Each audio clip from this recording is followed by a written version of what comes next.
रेक्सप्रो enterprises limited एक और SME IPO जो कि थोड़ा सा प्रॉमिसिंग लग रहा है।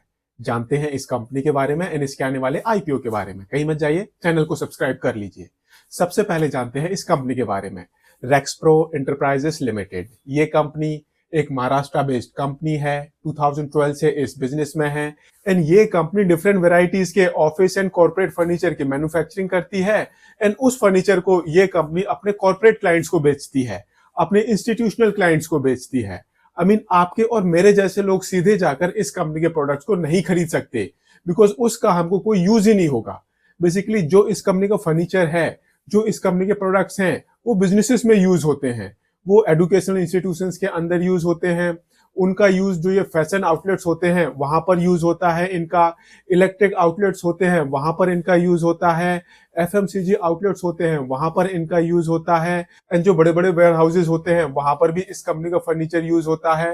तो बेसिकली जो ये इस कंपनी का फर्नीचर है उसका रेजिडेंशियल यूज इतना नहीं है, कॉमर्शियल यूज, कॉर्पोरेट यूज थोड़ा सा ज्यादा है एंड वहीं पर ये कंपनी ऑपरेट करती है एंड उसी तरह के क्लाइंट्स को ये कंपनी कैटर करती है। एंड अगर आप इस कंपनी के क्लाइंट लिस्ट देखोगे तो वहां पर आपको काफी बड़े बड़े ब्रांड नेम्स नजर आ जाएंगे, जैसे कि शॉपर स्टॉप हो गया, सैमसंग हो गया, HUL हो गया, हिंदुस्तान यूनिलीवर, लेंसकार्ट हो गया, मार्क एंड स्पेंसर हो गया एंड जो गोदरेज के आउटलेट्स होते हैं, आई मीन ऐसी जगह पर इस कंपनी के प्रोडक्ट्स यूज होते हैं। तो बेसिकली ये इस कंपनी का एक बिजनेस मॉडल है। इस बिजनेस मॉडल की कुछ खास बातें होती हैं।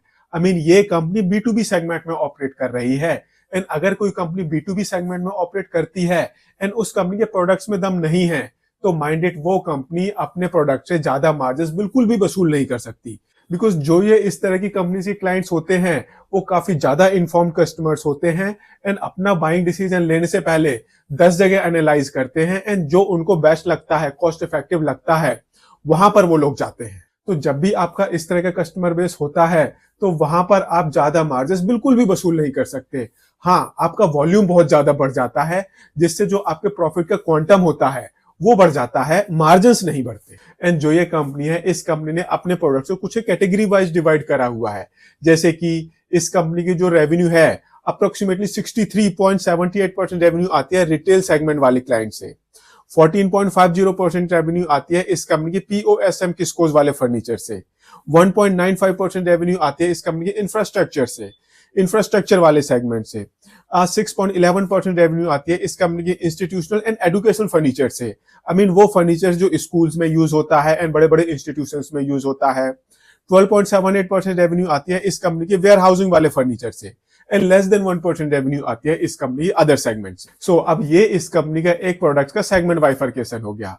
अब सी जो ये कंपनी है, इस कंपनी के प्रोडक्ट वो पूरी इंडिया में बेचे जाते हैं बट जो मैक्सिमम रेवेन्यू आती है वो आती है महाराष्ट्र से, सबसे ज्यादा रेवेन्यू आती है, उसके बाद गुजरात से इस कंपनी की रेवेन्यू आती है एंड इसके अलावा जो स्टेट्स बचते हैं वहां पर हर एक स्टेट से लेस देन 10% की रेवेन्यू आती है।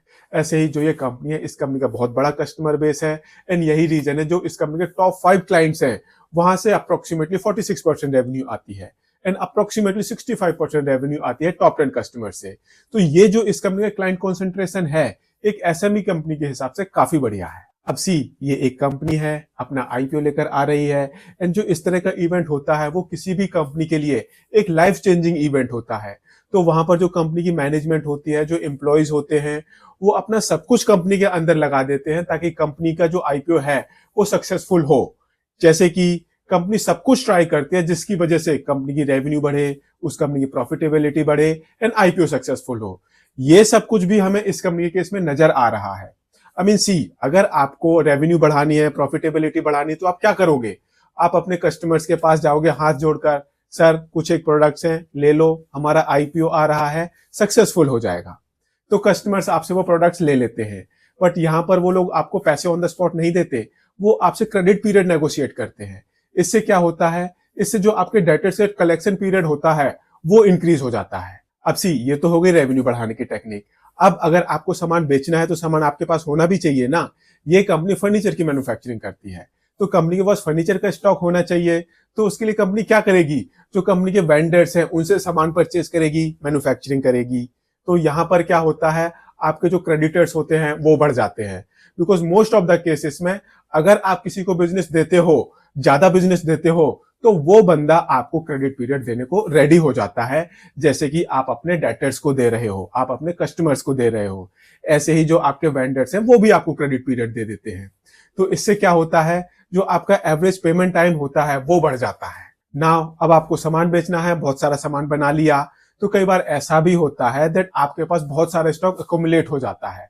तो उससे क्या होता है, उससे इन्वेंट्री डेज इंक्रीज हो जाते हैं। अगर आपने सामान बना लिया, बेचने में टाइम लग रहा है, तो फिर आपके इन्वेंट्री डेज इंक्रीज होते हैं। एंड अगर हम इस कंपनी के केस में ये सब कुछ देखें, तो पिछले 6 महीने में ये सारे के सारे जो इंडिकेटर्स हैं वो डबल से ज्यादा हो गए हैं।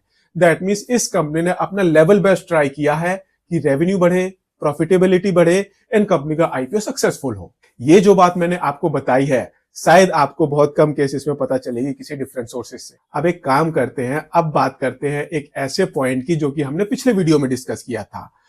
वो कौन सा बंदा है, वो कौन सा बुक रनिंग लीड मैनेजर है जो इस कंपनी की हेल्प कर रहा है आईपीओ लाने में। तो यहां पर बुक रनिंग लीड मैनेजर का नाम है होराइजन मैनेजमेंट प्राइवेट लिमिटेड। ये basically book running lead manager है जो कि इस कंपनी की हेल्प कर रहा है आईपीओ लेकर आने में। तो अब एक काम करते हैं, अब ये देखते हैं दैट जो इस कंपनी का बुक रनिंग लीड मैनेजर है, जो ये पर्टिकुलर पर्सन पास्ट में आईपीओज लेकर आया है, उन आईपीओज ने किस तरह से परफॉर्म करा है। तो उसके लिए देखते हैं ये वाला चार्ट। जो ये बुक रनिंग लीड मैनेजर है, अभी तक ये 12 आईपीओ लेकर आया है। शुरू करते हैं वन बाय वन। सबसे पहला आईपीओ है, सबसे पुराना आईपीओ।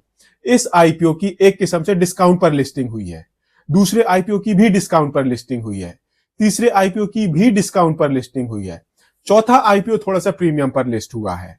उसके बाद में अगर हम पांचवें आईपीओ की बात करें तो उसने जबरदस्त रिटर्न्स दिए हैं। छठा आईपीओ कहीं ना कहीं पॉजिटिव लिस्टिंग मैनेज कर पाया है। सातवां आईपीओ एक किस्म से अच्छी खासी लिस्टिंग गेन दी है। आठवां आईपीओ ने भी अच्छी खासी लिस्टिंग दी है। नाइन्थ आईपीओ थिंकिंग हेड्स वाला, उसने भी ठीक ठाक रिटर्न्स दिए थे। पर 10th IPO hardly positive listing manage कर पाया है। 11th आईपीओ तो नेगेटिव में लिस्ट हुआ है। एंड जो 12th आईपीओ है वो एट पार लिस्टिंग हुआ है। जिस प्राइस पर वो कंपनी अपना आईपीओ लेकर आई थी, उसी प्राइस पर उसकी लिस्टिंग हुई है। एंड जो इस कंपनी के 12 आईपीओ हैं, सिर्फ एक या दो ही आईपीओ है जिन्होंने लॉन्ग रन में अच्छा खासा परफॉर्म करा है। एंड ऐसे ही अगर हम दूसरा चार्ट देखें तो वो भी कोई खास इंकरेजिंग नहीं है। तो जो भी ये बुक रनिंग लीड मैनेजर है, जिस कंपनी का ये आईपीओ लेकर आता है, देयर आर मैनी आईपीओ जिनकी डिस्काउंट पर लिस्टिंग हुई है एंड अच्छे खासे डिस्काउंट पर लिस्टिंग हुई है। And there are only few IPO जो कि अच्छे खासे प्रीमियम पर लिस्ट हुए हैं। एंड अगर हम बात करें लास्ट के 5 आईपीओ की, तो सिर्फ 2 ही आईपीओ है जिन्होंने ठीक ठाक रिटर्न्स दिए हैं। उन्होंने एक किस्म से या तो नेगेटिव लिस्टिंग दी है या फिर कोई लिस्टिंग प्रीमियम नहीं दिया है। तो अब आपको थोड़ा सा आइडिया लगा होगा दैट जो ये पर्टिकुलर बंदा दूसरी कंपनीज की हेल्प करता है आईपीओ लाने में, उन आईपीओ का सक्सेस रेट थोड़ा सा कम है। तो इस कंपनी के केस में क्या होगा, आपको अपना डिसीजन एक्सट्रीमली केयरफुल होकर लेना पड़ेगा। अब एक काम करते हैं, अब हम इस कंपनी के फाइनेंशियल्स देख लेते हैं एंड उसके लिए देखते हैं इस कंपनी का ये वाला चार्ट। शुरू करते हैं एसेट बेस से। मार्च 2022 में इस कंपनी का एसेट बेस था 16 करोड़ रुपए का, फिर ये बढ़कर 27 करोड़ का हो गया है, फिर ये 40 करोड़ रुपीस के आसपास पहुंच गया है। एंड इस साल टिल सितंबर 2024 ये 50 करोड़ रुपीस को क्रॉस कर गया है। रेवेन्यू इस कंपनी की अभी तक किसी भी साल में 100 करोड़ रुपीस क्रॉस नहीं कर पाई है। देयर आर हाई चांसेस 24-25 ये कंपनी 100 करोड़ रुपीस को क्लॉक कर ले। 2022 में इस कंपनी की रेवेन्यू थी 36 करोड़ की, फिर ये 63 करोड़ रुपीस की हुई है, फिर ये 83 करोड़ रुपीस की हुई है। एंड इस साल के फर्स्ट हाफ में इस कंपनी ने अप्रोक्सीमेटली 50 करोड़ रुपीस की रेवेन्यू क्लॉक करी है। एक प्रॉफिट मेकिंग कंपनी है, कंटिन्यूसली इस कंपनी की रेवेन्यू बढ़ती जा रही है, प्रॉफिट भी बढ़ता जा रहा है। मार्च 2022 में ये 50 लाख रुपए के आसपास था, फिर ये 65 लाख रुपए के आसपास पहुंच गया है। मार्च 2024 में ये 4.5 करोड़ रुपए का हो गया है। एंड इस साल के 6 महीने में इस कंपनी ने 3.86 करोड़ रुपीस का प्रॉफिट कमा लिया है। एंड ये कंपनी अपने ऑपरेशन से कंटिन्यूसली पॉजिटिव कैश जनरेट करती आ रही है। एंड करंट में अगर हम इस कंपनी की बोरोइंग देखते हैं तो वो अप्रोक्सीमेटली 6.5 करोड़ रुपए की है। एंड ये कंपनी 9.71% के एबिटा मार्जिन पर ऑपरेट कर रही है, 6.25% के पैट मार्जिन पर ऑपरेट कर रही है, 56.24% की इस कंपनी की रिटर्न ऑन इक्विटी है एंड अप्रोक्सीमेटली 62% की इस कंपनी की रिटर्न ऑन कैपिटल एम्प्लॉयड है। तो बेसिकली जो ये इस कंपनी के फाइनेंशियल्स हैं, वो एक किस्म से इस कंपनी की एक स्टेबल फाइनेंशियल पोजीशन दिखा रहे हैं। कंपनी की रेवेन्यू धीरे धीरे बढ़ती जा रही है, एसएमई कंपनी है, इसकी वजह से छोटा सा एसेट बेस है इस कंपनी का। रेवेन्यू बेस भी अभी इस कंपनी का लेस देन 100 करोड़ रुपीस का है। मे बी इस साल में वो 100 करोड़ रुपीस या उसके ऊपर पहुंच जाए। एंड बट जो कंपनी का प्रॉफिट है इंक्रीज होता जा रहा है। ऑपरेटिंग कैश रियलाइजेशन थोड़ा सा कंसर्निंग है बिकॉज वो थोड़ा सा कम है। एंड बोरोइंग इस कंपनी की आज की डेट में एक एक्सेप्टेबल लिमिट में है। एंड ऐसे में ये कंपनी अपना आईपीओ लेकर आ रही है 162.49 करोड़ रुपीस की वैल्यूएशन पर।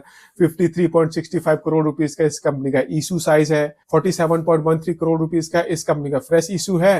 एंड 145 रुपीस का इस कंपनी का एक शेयर होने वाला है।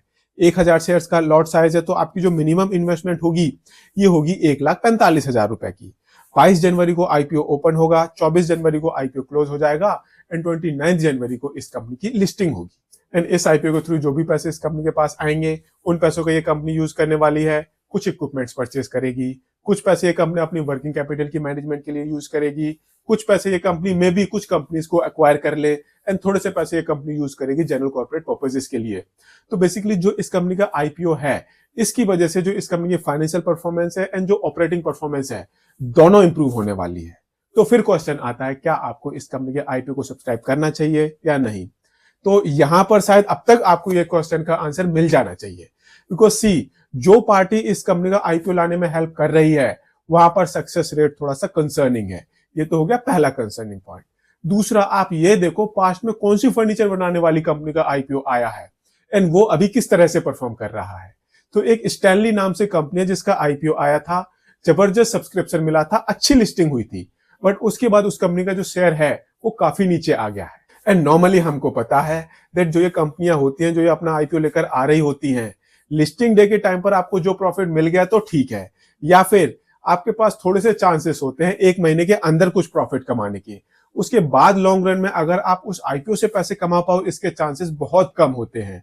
सक्सेस रेट यहां पर बहुत कम होता है। एंड अगर कोई कंपनी लॉन्ग रन में इस तरह के रिटर्न्स देती है तो फिर वो एक किस्म से ब्लू चिप कंपनी बन जाती है, एक ऐसी कंपनी बन जाती है जिसके अंदर आपको जरूर इन्वेस्ट करना चाहिए। अब ये कंपनी किस तरह से परफॉर्म करेगी, आई थिंक आपको थोड़ा सा वेट करना चाहिए। मैं इस कंपनी के आईपीओ को सब्सक्राइब करूंगा, आप अपना डिसीजन थोड़ा सा सोच समझ कर लें एंड इन्वेस्टमेंट एडवाइजर से कंसल्ट करने के बाद लें। एंड अगर आपको ये वीडियो पसंद आया हो तो इसको लाइक शेयर जरूर करें एंड चैनल को सब्सक्राइब करें। Thank you.